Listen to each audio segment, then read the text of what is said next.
Hello, hello, ladies and gentlemen. This is your girl Mitzi, and this is Mitzi. Let's think about it. Today, we are thinking about why women are not thinking about generational wealth. And as a woman and as a mother, this is something that I think about, honestly. And I think this is something that so many other people out there that are listening are thinking about. And thankfully, I got Dr. Toya on my show so that we can think about this some more.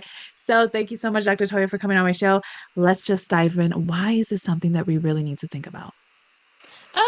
Really, because one thing I totally believe is that women's role in the world is to have a mellowing influence, a tender influence on whatever extremes are going on, and there's a lot of extremes going on now, and our Yes. influence is absolutely vital for having a more, shall we say, humane society.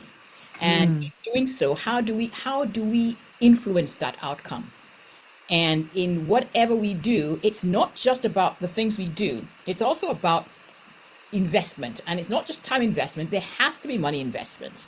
So there has to be something. And how do you leave a legacy?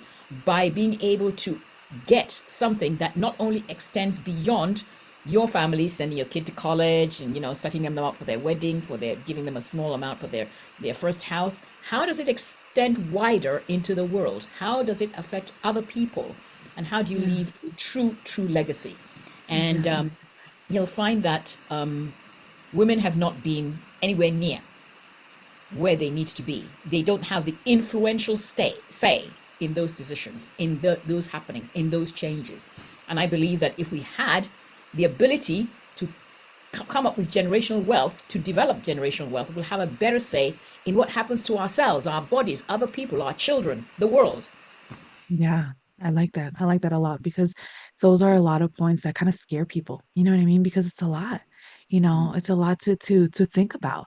And a lot of the times women or just people in general will just they once they get overwhelmed, they just reject that thought. Like if I don't think about it, then I don't got to worry about it. Then it won't affect me. And then when it comes up, it's not enough because it's like you said, we go to a certain extent. Okay, well, so to a certain extent, I'll pay for my children and make sure they have a roof over the head. I'll make sure I have a house, or I'll just make sure that I leave some money for graduation, or so, like you said earlier. And it's like, where is it where it's long term and it expands? And that's what I love when you said that. Like, it has to outstretch and out.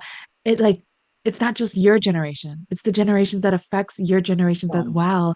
And that's the beauty of it is because when you're able to think in that type of mind frame, then you're able to acknowledge what you do matters. What you put your Absolutely. mind into matters.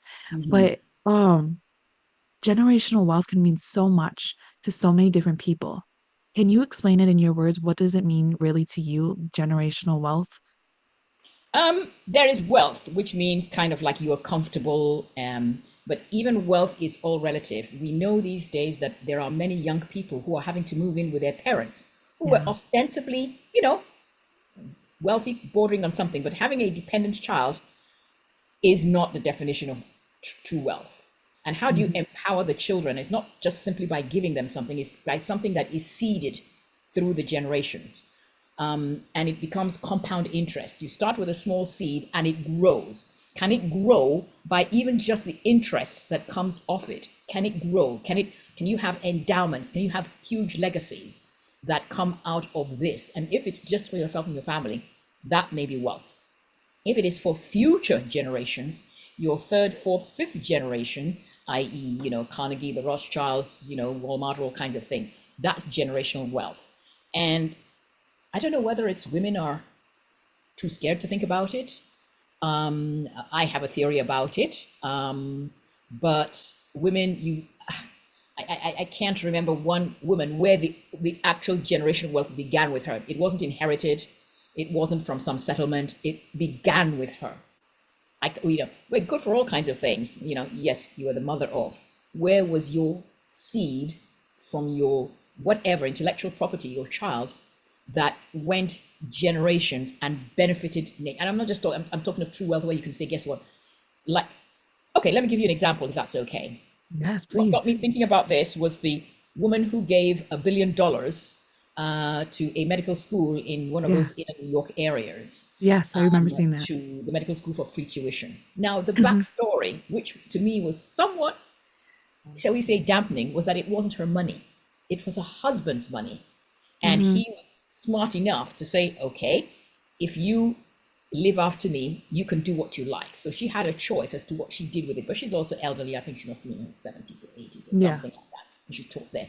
But it would have meant so much as a role model as what people can do if the woman had her own money and who said, this is what I'm going to do with it. Because that's what they say about, that's what they say about all, people like Jeff Bezos's wife, people like Bill Gates' wife. Yes, there was a marriage, but did you have your own separate money, which became generational wealth? Mm-hmm. And they're not. So they're going to be slammed by some people who should remain nameless and who don't really care, all those misogynists who say, well, it's because they were married to somebody, and they end up belittling their accomplishments. We need to take that kind of initiative for ourselves. Yeah, take that initiative to ourselves. And what I realize is kind of like you said earlier, is that sometimes we don't want to think about that and we just avoid that. And do you think it comes down to how when you're not exposed to a wealthy family, you're not exposed with people with healthy financial relationships, and you're not exposed to how to actually manage your money correctly. It takes time for that woman to actually implement that and for herself. And then it takes time for her to realize, okay, now that I grasp this concept, now that I've acknowledged this for myself, now it's time for me to take that step forward to think about what else I can do for not just myself, but my future children, for my family, for everyone that I impact. You know what I mean? I think, in my opinion, that's just the beginning stage that women need to acknowledge. Like, because there's a lot of women out there who come from nothing. You know what I mean? Who Mm-hmm. come from nothing. And I think w- I'm gonna say me included, is like we believe in the generational thought process, but then as soon as we step out of it and we acknowledge what we really can empower ourselves to be and to do, it we have to let go of that fear. You know what I mean? You have to let go of that fear because you have to step into that unknown, the Yes. possibilities, because when you're older and you've lived with that grace of knowing you put your work in and other people can see that you put your work in, I mean, that is how you can acknowledge that you put in that generational wealth. But it's going to eventually take that time to acknowledge that and put that work in. I mean, that's how I see it. I mean, in your opinions, am I right? Is am I on board? Yes, you're on board. And for sure, I mean, we have one very, very good example, and there's no doubt that people like role models. It motivates them. But people haven't really, most women have not really taken it on board. They say, oh, it means I can achieve something. But it's beyond achieving a thing for yourself. People like Oprah is the ultimate female, as far as I'm concerned, the ultimate female, generational wealth builder. Yes, she does not have children, but that does not mean that she cannot, which she has with schools and with all kinds of things all over the place, affect the future of many people. And that is what a true generational wealth stroke legacy, because it's affecting generations.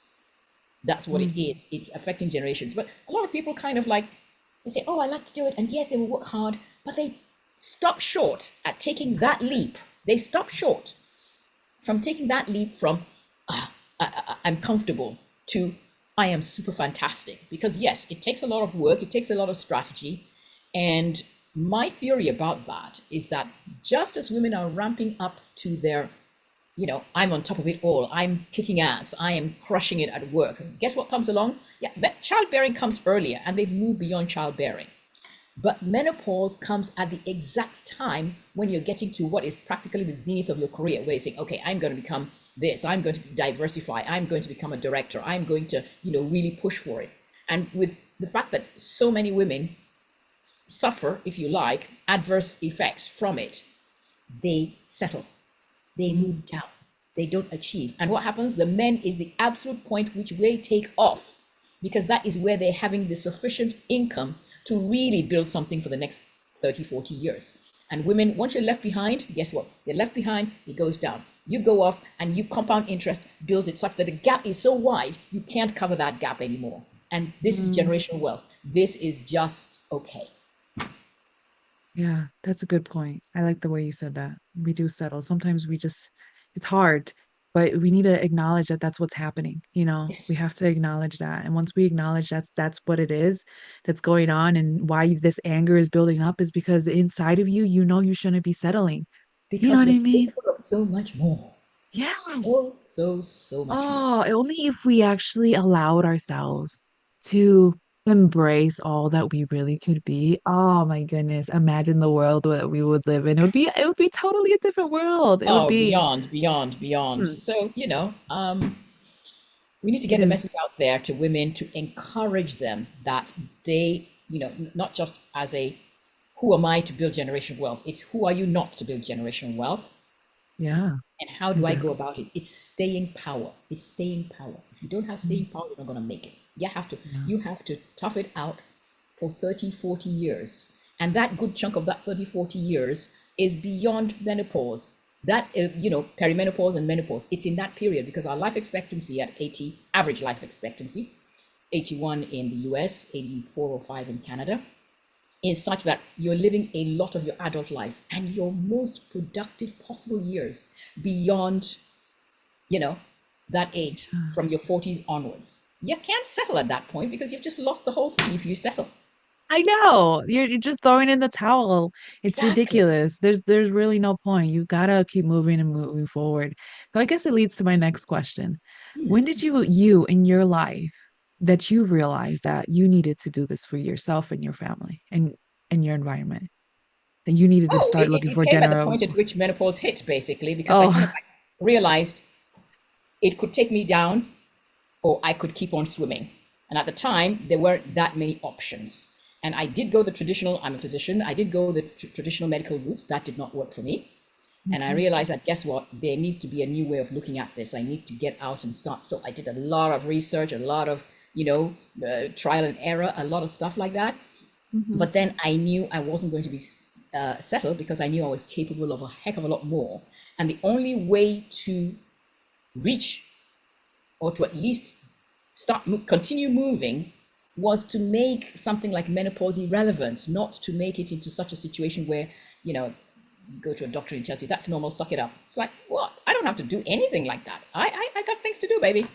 Yeah, exactly. I know I spoke with another woman from the UK who we discussed menopause more, and she was so funny because she said the same thing. She said at first when she got menopause, she was in denial. She was just rejecting it because she was like, "No, that means I'm getting old," and it's hard to deal with. And she's like, "Now I just embrace it. I just laugh with it. I enjoy it. I make it as much of my life because it is my life. It's part of her It is now, complete. It is. And I feel like It's if not a more disease. women, yeah, if more women embrace that, they wouldn't see it as a disease. They wouldn't see it as the end It's of their not. life. They wouldn't see it as the ending of womanhood because that's not the ending of womanhood.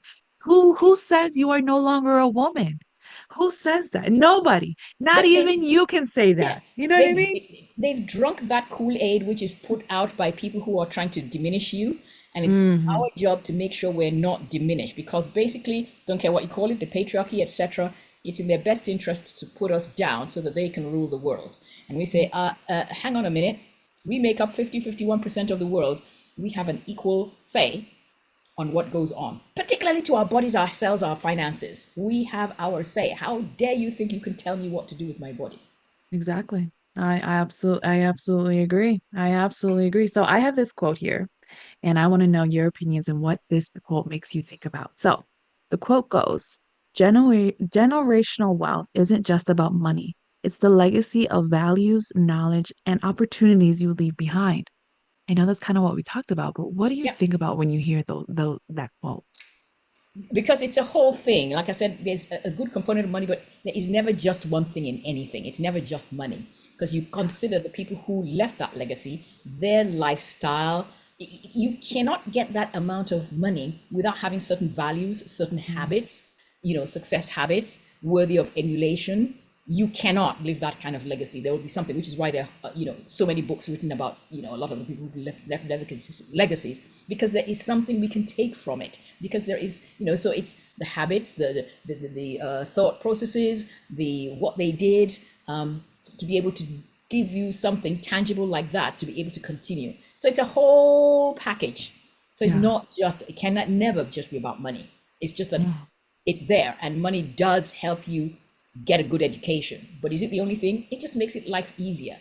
Instead of Yeah. having to wash plates in the college cafeteria, If you could spend your time actually in the library or doing whatever it is the equivalent of these days to get the knowledge you want so that you can actually sink down, it's much better.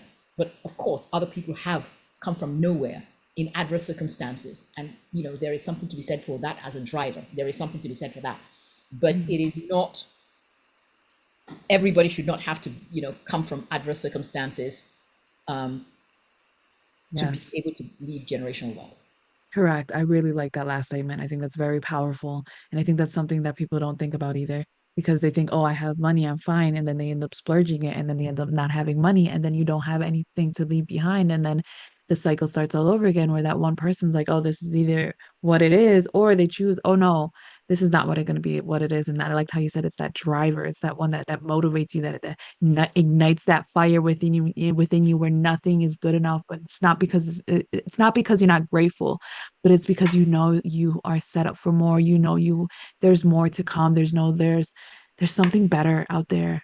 And I feel like that's something where people need to separate. It's not about it's not about that selfish mindset, because when you have that selfish mindset, you don't get generational wealth. No, You you nothing can't. nothing gets out of that, in my opinion. In my opinion, No. a selfish mindset will leave you a circle in a dirt by yourself, and that's it.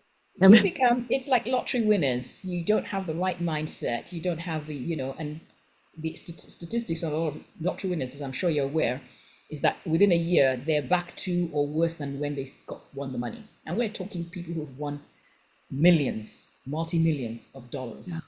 Oh And they yeah. look on it because they didn't have the mindset, they didn't have the ability to see this as a way of fulfilling something. They just saw it as a bonus, splurge, buy physical things, give away stuff. And of course, what happens? Just disappears. Mm-hmm. Exactly. It disappears. I love it. I love it. So I have to ask you, I'm curious, what do you do for you to be Zen and to what's your medicine? You know what I mean? What is your form of be like, you know what? I need to recenter myself. How do you do that for you? Oh, I believe that at all times you have different things, maybe short, medium, and long term. I meditate every morning. Now, if I'm feeling that, this thing is getting beyond me, then I have techniques that I can do, usually a breathing technique, to bring me down to center. Because guess what? Somebody's just shouting at you and you're thinking, ugh, I feel like punching this person in the face, but I don't feel like going to prison for it. So, what do I do? Because whenever we're angry or stressed, we become illogical. So how do you bring yourself back to logical? How do you, halt yourself in the middle of provocation? And that usually Mhm. means having a habit of saying, okay, let me look at this was, it's more about them, it's not about me. There's some things I need to Mhm. let go. Or, have a more reasoned discussion about it. So that's it. And I think it's important. Stress is good, by the way. Some acute stress. We use the stress to build our muscles, to build all kinds of things. But chronic stress is the killer. And it's why we have to have a control over long-term stress. So even if you have a high stakes job, career, whatever, what do you do? How do you take care of yourself? How do you let go of work Yes. and move into play? Yes. I love that. Thank you so much for explaining it to me the way that you did, because I'm pretty sure that somebody who's listening is going to take that into consideration and be like, huh, maybe that is what I just need to do. You never know.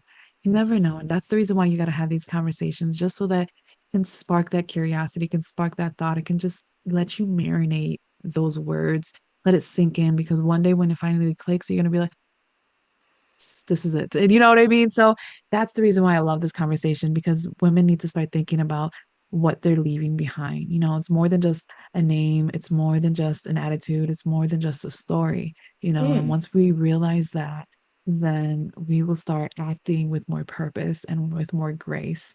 And women need to Oh, realize that there's so much purpose and grace within our lives that once grace. we tap into So that, important. it's a beautiful emotion to go into. So I guess to start wrapping up the show, what can be some lasting words of wisdom that you can truly leave us off with? Even though, let's be honest, this conversation gave us so much to really to think about already. What can be some lasting words? That in order to do things like that, you have to be healthy. There is no doubt about it. You need energy, you need vitality, you need stamina to do anything. And a lot of people underestimate the contribution of having enough energy and Yeah. having the stamina to do so. And once you have the stamina, nothing becomes impossible. You have the energy to have the same 24 hours, but be more productive with those 24 hours. Do the things that matter. But when you don't have the energy, you're slumped, your brain is not thinking, and you make poor decisions. So Yeah. the thing is to realize that your energy, your stamina, your everything builds on that. Build your health such that it becomes almost natural. Like Mm. it becomes a habit. It's not something that you have to think about when you're saying, oh, whatever. It's something that's there. And once you can do that, I believe you can do practically anything. Yeah. That's beautiful. Thank you. Thank you for this conversation. Thank you so much for your time and your perspective and just sharing this moment with me because if anything, I know I took away a lot from this conversation. Just to be able to talk openly and honestly with somebody about this is just a beautiful thing to do. So I truly do thank you for this. And if anybody excuse me, would like to know more about Dr. Toya, please check out my website. I have access to everything that she has to offer to the world. And believe me, she has a lot to offer to the world. So why not check it out, especially if you already enjoyed this conversation? So, with that being said, always, always keep thinking, y'all. Bye.